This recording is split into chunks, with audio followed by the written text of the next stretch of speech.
Beh sì, è un lutto regionale, diciamo, sentito da tutti noi veneti. Le amministrazioni mi chiamano in tanti e direi l'esposizione della bandiera a lutto e quindi a mezz'asta. Poi mi chiamano anche tanti cittadini.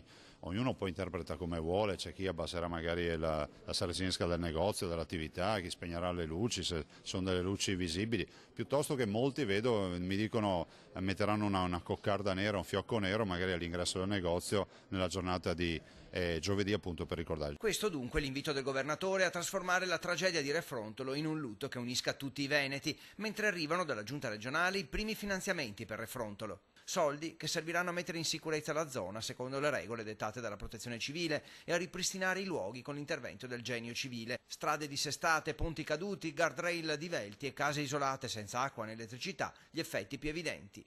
Qui si risponde con i fatti e non con le chiacchiere, 1 milione di euro per le opere di messa in sicurezza e dall'altro 3 milioni di euro per fare veri e propri interventi a tutela di questi danni. Quanto ai soldi richiesti al governo, è un balletto di cifre. Zaia ha domandato 2 miliardi per il piano di messa in sicurezza del Veneto. Il ministro ha risposto che quella cifra deve bastare per tutte le regioni italiane. Ecco allora la proposta di Palazzo Balbi.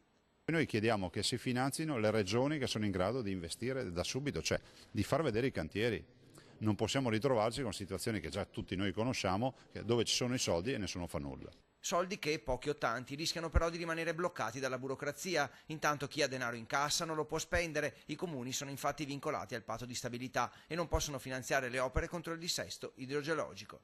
La partita del patto di stabilità è vergognosa e imbarazzante. Di fronte alla vita dei cittadini lo Stato non può anteporre il tema del patto di stabilità. Noi, se abbiamo necessità di investire nel dissesto idrogeologico, ci debbono lasciare investire le nostre risorse.